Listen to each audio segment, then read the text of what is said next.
And it's a new day and a new start. आज हम morning में 4:30 बजे उठे हैं और अलार्म लगाने के बाद रात को मैंने ये सोचा था कि आज मैं जिम में क्या करने वाला हूँ और उसी की प्लानिंग मैं आपके साथ थोड़ी सी शेयर करूँगा।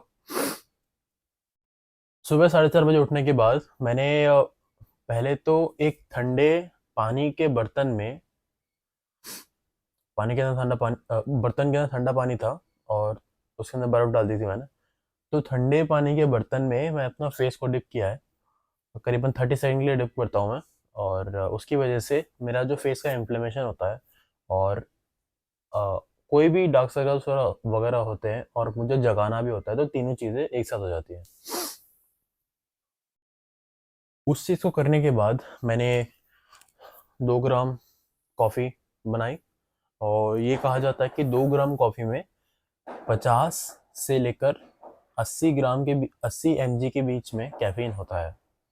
और एक हेल्दी अडल्ट एक दिन में करीबन मैक्सिमम 300 या फिर 350 कैफीन ले सकता है एक बार में, है ना। एक बार नहीं, सॉरी, पूरे दिन में।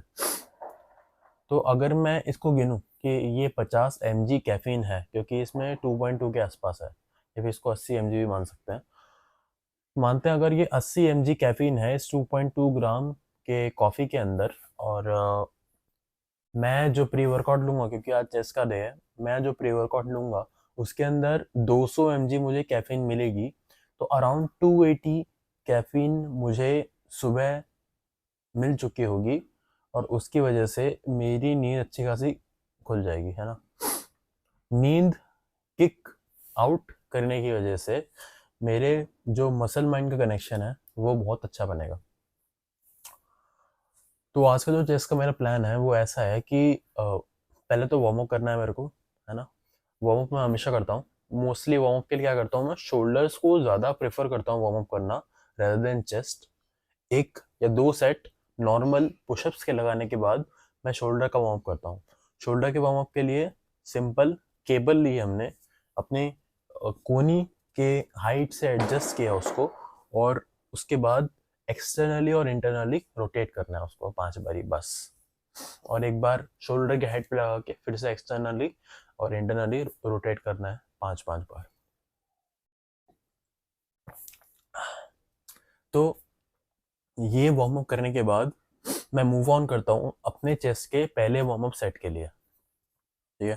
तो उसके लिए मैं यूजुअली कोई भी जो जो भी मैं एक्सरसाइज लगा रहा होता हूँ, फॉर एग्जांपल मान लो अगर मैं पेग डेक लगा रहा हूँ या कि बटरफ्लाई लगा रहा हूँ, तो उसके अंदर पहला सेट मैं कम वेट से थोड़े से ज़्यादा रैप निकालने की कोशिश करूँगा, जिससे मेरे मसल फाइबर्स अच्छे से वार्म अप और एक्टिवेट हो जाए। सेम चीज़ अगर मैं डंबल प्रेस की बात कर रहा हूँ एक इंक्लाइंड बेंच पे, तो मैं एक हल्के वेट से जितने हो सकते हैं उतने रैप लगाने की कोशिश करूँगा। ठीक है। ये कहा जाता है साइंटिफिक टर्म्स में कि आप किसी 2 या फिर 3 वार्म अप सेट के बीच में, ज़रूरी नहीं है आपको प्रॉपर टाइम देने का, मगर वार्म अप करने के बाद पहले सेट के बीच में एक मिनिमम टाइम ज़रूरी है होना। फॉर एग्जांपल अगर हम एक कंपाउंड एक्सरसाइज कर रहे हैं, जैसे मैंने कल बात करी थी, जैसे एक हम कंपाउंड एक्सरसाइज कर रहे हैं कोई सी भी, तो उस कंपाउंड एक्सरसाइज को मिनिमम 4 से 5 मिनट पर सेट का गैप देना ज़रूरी होता है ना। तो अगर हम 4 से 5 minute gap after doing the first warm up set नहीं देंगे, तो हमारा जो पहला सेट होने वाला है उसके ऊपर इफेक्ट आएगा।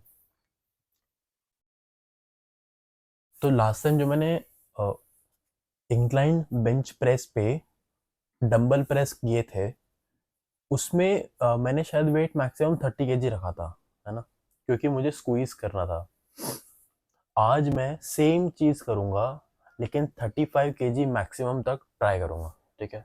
और जब हम एंड में सेम बेंच पे थोड़ा अदर हाइट एंगल पे शोल्डर प्रेस लगा रहे होंगे, तो मैं उसमें भी 35 kg लगाने का ट्राई करूँगा। ठीक है।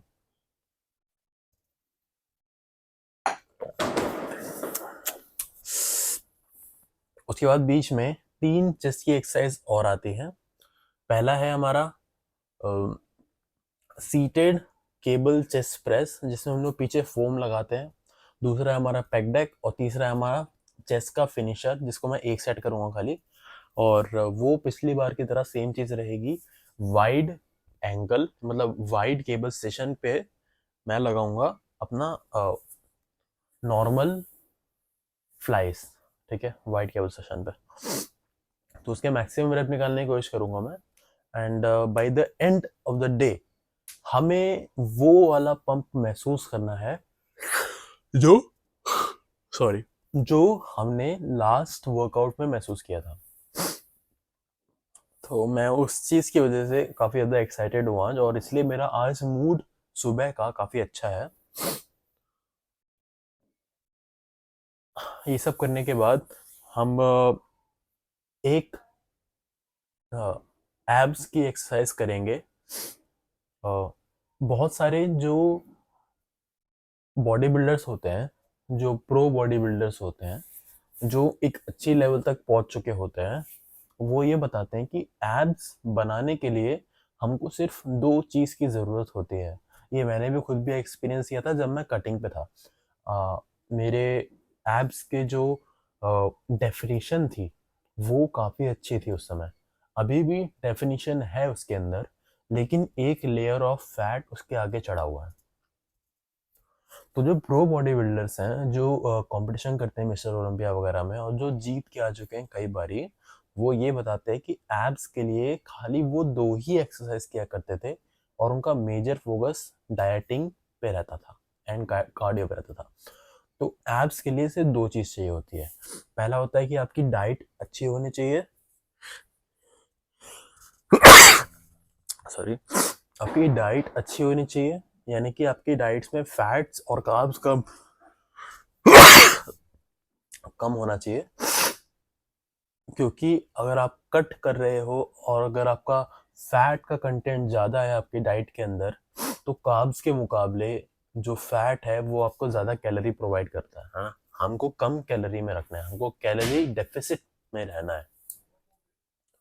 और दूसरी चीज़ होती है 1 या 2 एक्सरसाइज को अपने रूटीन में ऐड करना। तो वो लोग क्या प्रेफर करते थे और मैं भी क्या प्रेफर करता हूँ, और मैंने और लोगों को भी यही प्रेफर करने के लिए रिकमेंड किया है कि वो 2 एक्सरसाइजेज लगाएं। एक एक्सरसाइज जिसमें हमारा कंट्रैक्शन एब का बहुत अच्छा हो रहा हो, और एक एक्सरसाइज जिसमें अच्छे से स्ट्रेच हो रहे हो हमारे एब्स, ठीक है। तो मैं क्या करता हूँ, मैं केबल स्टेशन पे ही एब्स के क्रंचेस लगाता हूँ विद वेट। एब्स जो है ना हमारे, वो भी एक तरीके के मसल है ना। ये तो आपको पता ही है, सबको पता है कि एब्स जो होते हैं वो होते हैं हमारे मसल, बाइसेप्स की तरह, चेस्ट की तरह, लेग्स की तरह, बैक की तरह। वो भी एक मसल ग्रुप है। अगर हम बिना वेट के उस मसल ग्रुप को भी ट्रेन करेंगे तो वो मसल ग्रुप हमेशा वैसा ही रहेगा, ठीक है। अ, आप एक हद तक पुशअप्स लगा सकते हो, एक हद के बाद आपके चेस्ट ग्रो होना बंद कर देंगे, क्योंकि आप एक अच्छा स्ट्रेच महसूस नहीं कर पाओगे या फिर एक अच्छा रेजिस्टेंस महसूस नहीं कर पाओगे उस पुशअप के अंदर। सेम चीज एब्स की एक्सरसाइज में जाती है। अगर हम सिर्फ लेट के क्रंचेस कर रहे हैं तो एक समय के बाद हमें वो रेजिस्टेंस मिलना बंद हो जाएगा, और हमारे number of reps higher and higher होना शुरू हो जाएंगे। फॉर एग्जाम्पल, अगर आप अभी एब्स करना स्टार्ट करते हैं ना, तो आपको शायद 10 लगाना मुश्किल हो, कुछ दिनों बाद शायद 20 लगाना मुश्किल होगा, लेकिन एक समय आएगा आपको लगेगा भाई 50 लगाने के बाद भी आपको असर नहीं आ रहा। मेरे साथ भी सेम था। मैं 50 लगा रहा था, मेरे को असर ही नहीं आ रहा था एब्स का।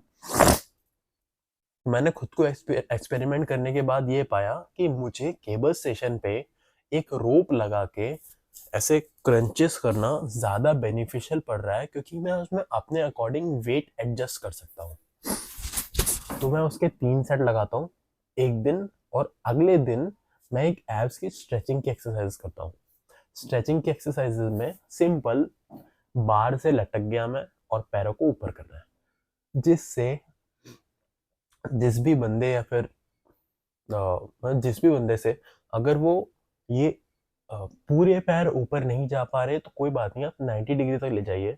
वो भी नहीं जा पा रहा तो आप सिर्फ लेग बेंडिंग कर लीजिए, ठीक है। कहीं ना कहीं से कोई ना कोई चीज़ स्टार्ट होती है। मैं पहले लेग बेंड करने में भी मुझे मुश्किल हुआ करती थी। फिर मैंने धीरे धीरे एब्स को रेजिस्टेंस ट्रेनिंग देना स्टार्ट किया। अब मैं लेग बेंड तो कर सकता हूँ आराम से, लेग एक्सटेंशन पूरा ऊपर तक जा सकता हूँ, और इवन मैं उसके ऊपर वेट और ऐड करता हूँ। वेट कैसे ऐड करता हूँ? अपने एंकल्स के ऊपर मैं वेट बांध देता हूँ। हमारे जिम में वो नहीं होते, एंकल के ऊपर वेट लगाते हैं लोग, फिर रनिंग करते हैं, वैसे वेट रखे हुए हैं, तो मैं उसको लगा लेता हूँ। एक और तरीका होता है, आप दोनों पैरों के बीच में एक मेडिसिन बॉल रख सकते हो और फिर उसी को ऊपर नीचे उठा सकते हो। तो एब्स की ट्रेनिंग करने के बाद मैं मूव ऑन करता हूँ 20 मिनट इंक्लाइन वॉक के लिए, और उसके बाद मैं घर आ जाता हूँ, ठीक है। तो आज का मेरा ये प्लान रहने वाला है, और अब मैं मिलता हूँ आपको जिम में directly after drinking the pre workout and weighing my weight. Okay, चलो बाय। 10 लग गए तो डायरेक्ट 40 का उठाऊंगा मैं। राइट, पहला set 30 KGs.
Last set 40 kgs.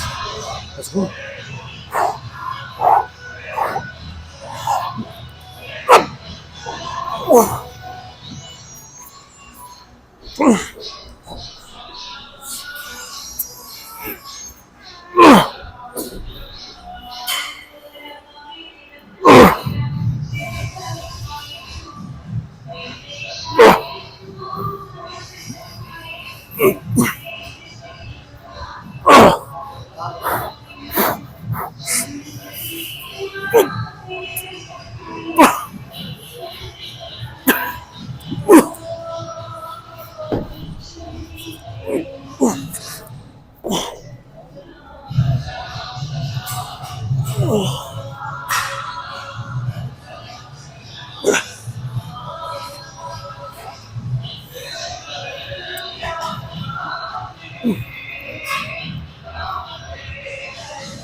बीचों बीच।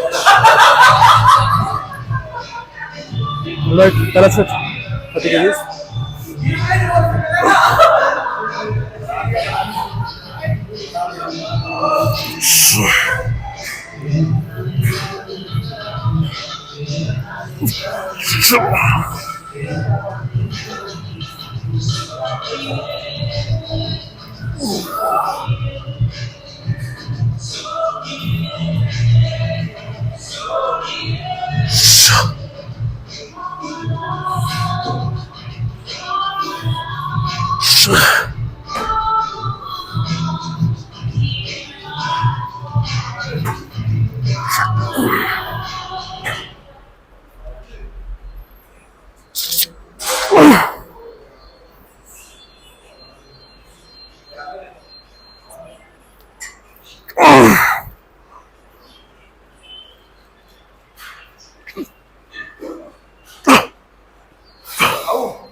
Right, second set. 40 kgs.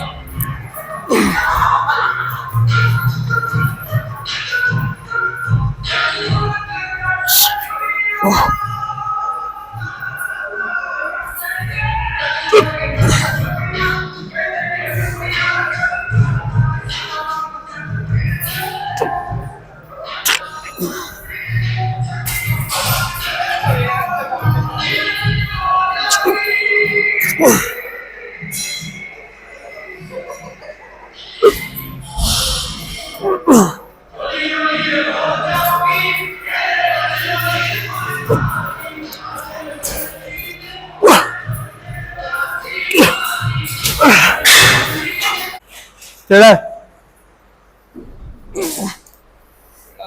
सही है. Okay, 45 kg last set.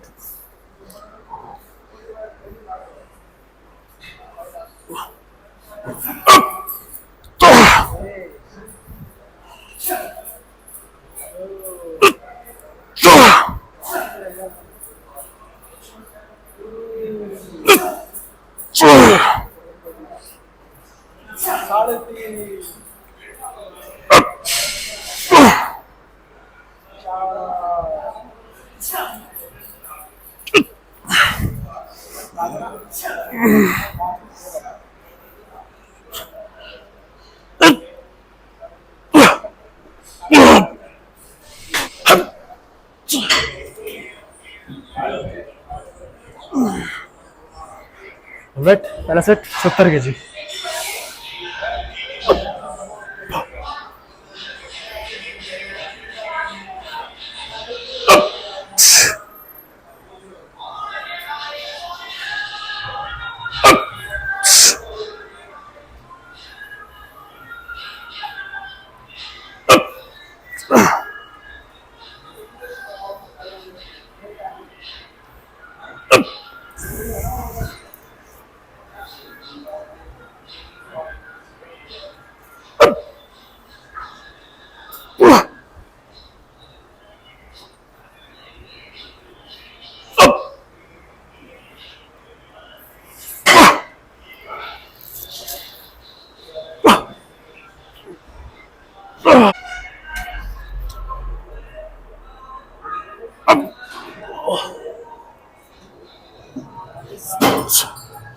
Right, 70 kg second set.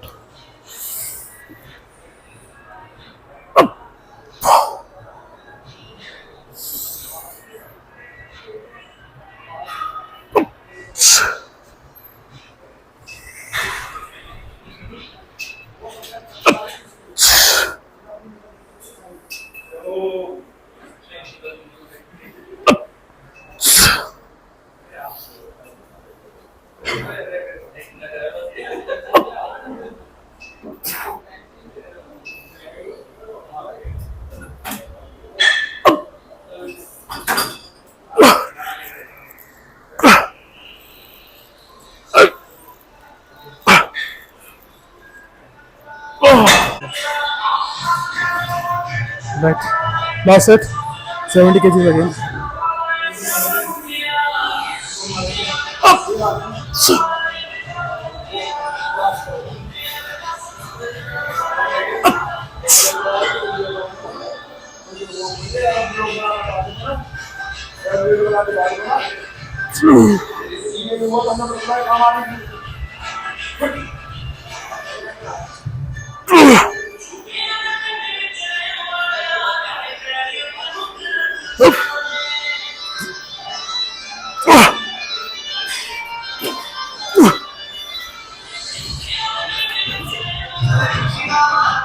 Right, finisher 25 kg outside.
नहीं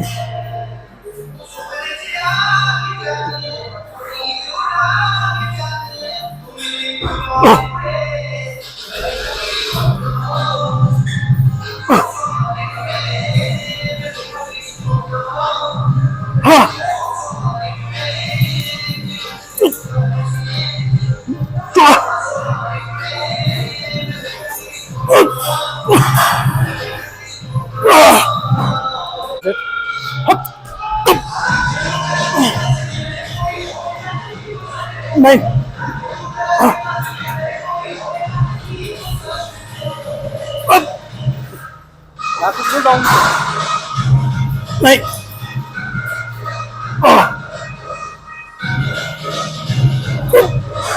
नहीं, अब देना अभी। नीचे आने दो मेरे को।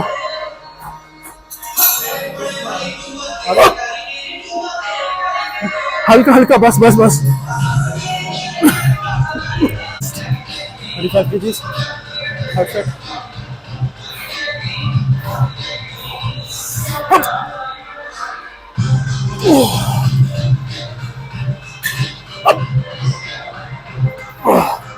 करने दो, तीन रेप करने दो।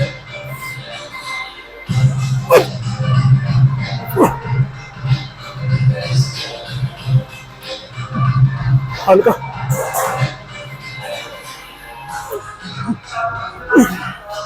दो हल्का एक और हल्का।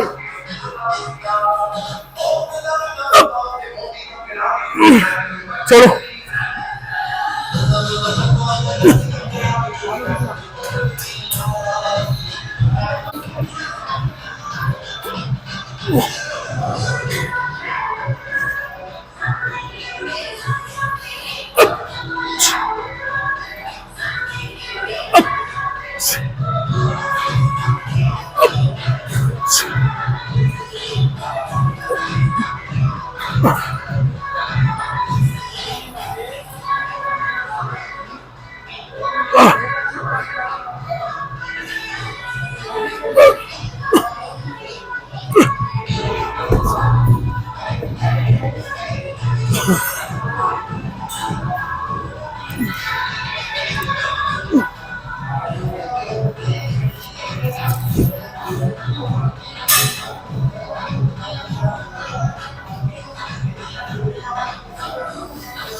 Let's see.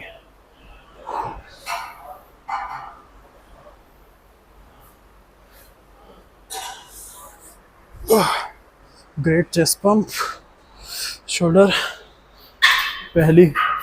ओ भाई नस दिख रही है, कैमरे में दिख रही है क्या? ये नस खतरनाक। एंड शोल्डर के फाइबर्स दिखने स्टार्ट हो गए हैं। यस, और कट करना पड़ेगा चेस्ट फाइबर्स। चेस्ट फाइबर्स दिखने में थोड़ा वक्त है, अच्छा खासा कट लगता है। इस side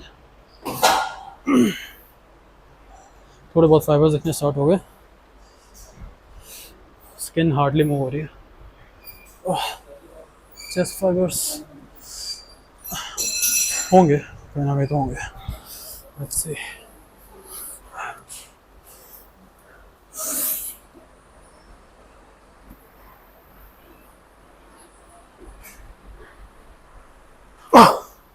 All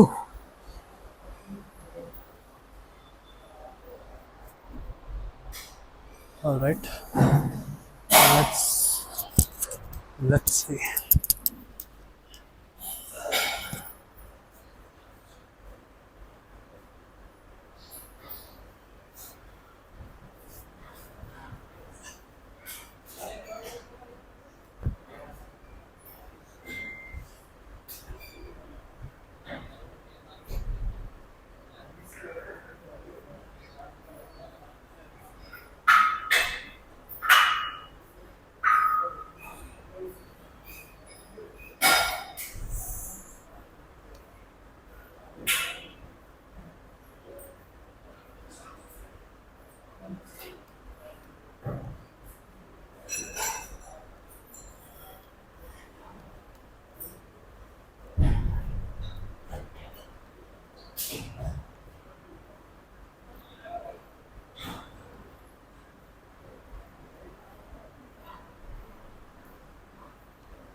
all right, we are back home.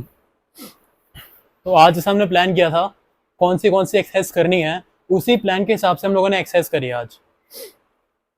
Starting में वार्म अप के लिए जो हमने एक सेट लगाया था वो मैं वीडियो में नहीं दिखाया, लेकिन वो सेट 25 kg से था और हम लोग मैक्सिमम स्ट्रेच के साथ अपने मसल्स को वार्म अप किए थे। उसके बाद हम लोग मूव ऑन किए थे सारी एक्सरसाइज के अंदर। जैसे जैसे हमारी एक्सरसाइज बढ़ती गई वैसे वैसे हमारे चेस्ट के ऊपर लोड बढ़ता गया। बट मैं ये कह सकता हूँ कि आज का जो पंप है वो उस दिन के पंप के कंपैरेटिवली कम था।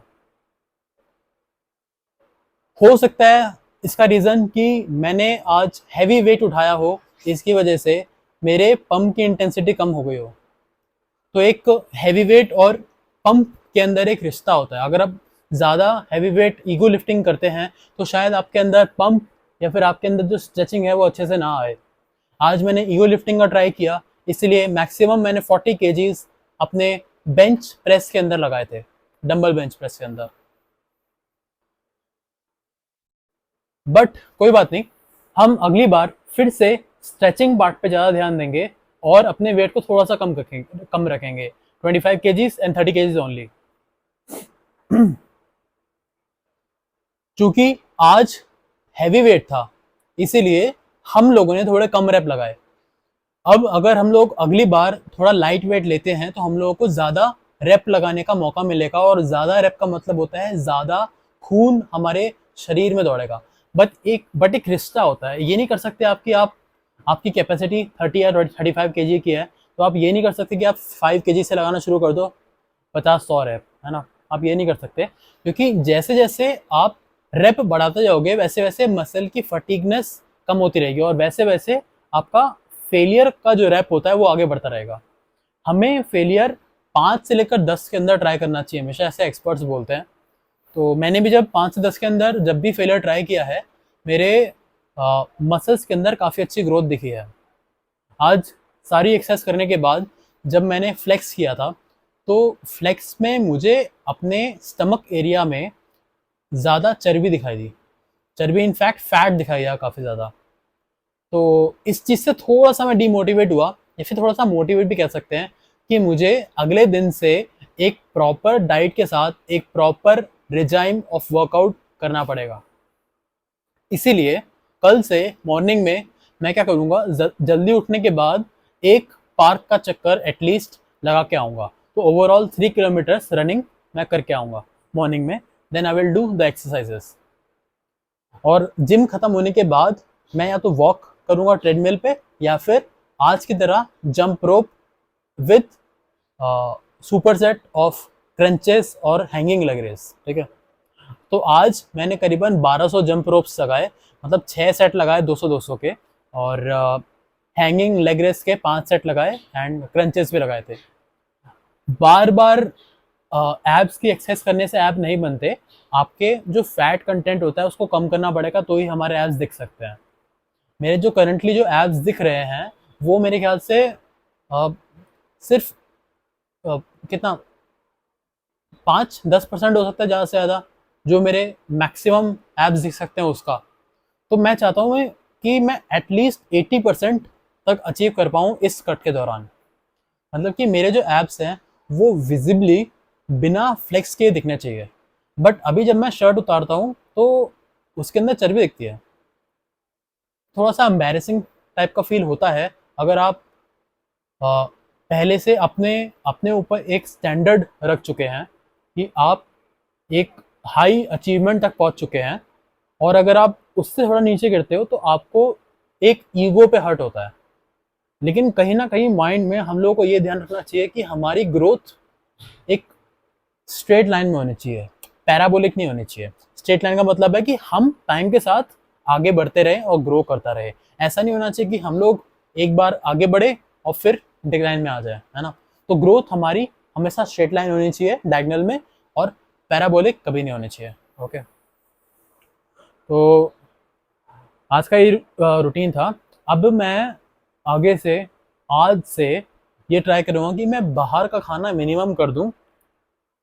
एन्जॉयमेंट एक तरफ होता है, बट पर्सनल अचीवमेंट के लिए इंसान को कुछ ना कुछ गिव अप करना पड़ता है हमेशा, है ना।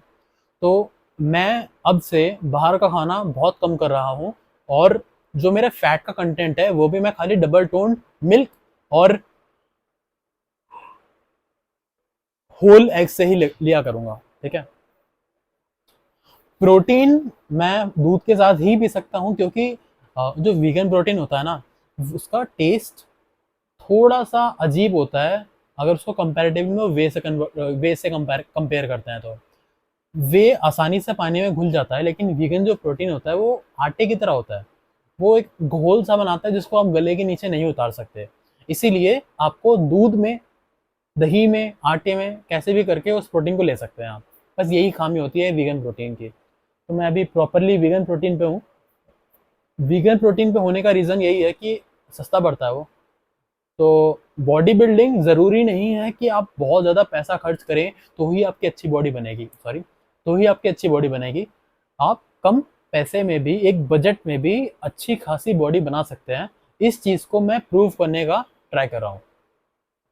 पिछले एटलीस्ट 5 से 6 महीने से मैं लगातार वीगन प्रोटीन कंज्यूम कर रहा हूँ, जिसकी वजह से अंडर 1000 रुपीज़ मेरा एक महीने का प्रोटीन चल जाता है, except for eggs and soya. Eggs मैं अभी 5 खा रहा हूँ, तो 5 एग्स मुझे 6 दिन चल पाते हैं, क्योंकि 30 की क्रेट आती है वो। और रिसेंटली पता है क्या हुआ, शायद 4 या 5 दिन पहले की बात है, मेरे पास इवन दो एग्स रखे थे घर के अंदर, बट फिर भी रिलायंस स्मार्ट है मेरे आसपास में, वो क्या किए कि उनके पास ना एग्स जो आए हुए थे क्रेट, उनकी एक्सपायरी डेट नियर थी। बट मुझे इतना एक्सपीरियंस है कि एग्स की जो एक्सपायरी डेट होती है वो 12 से 15 तब होती है जब हम लोग उसको रूम टेम्परेचर पे रखते हैं, और अगर ठंडी का मौसम होता है तो वो आराम से 30 से 45 दिन चल जाते हैं एग्स, ठीक है। तो मैंने क्या किया, चूंकि उन लोगों के एग्स एक्सपायर हो रहे थे, तो वो लोग एक डिस्काउंटेड रेट में बहुत अच्छे बड़े बड़े एग्स दे रहे थे। तो आप यकीन नहीं करोगे, मुझे 110 रुपये में एक क्रेट पड़ी रिलायंस से। रिलायंस ज़्यादा दूर नहीं है मेरे घर के, और 110 में 30 अंडे मिल गए मुझे। तो ये चीज़ मुझे बहुत सस्ती पड़ी है। अब 4 रुपये का एक अंडा पड़ा है, और यूजुअली मुझे क्रेट 200 रुपये के आसपास पड़ती है, बट ये 110 की पड़ी थी।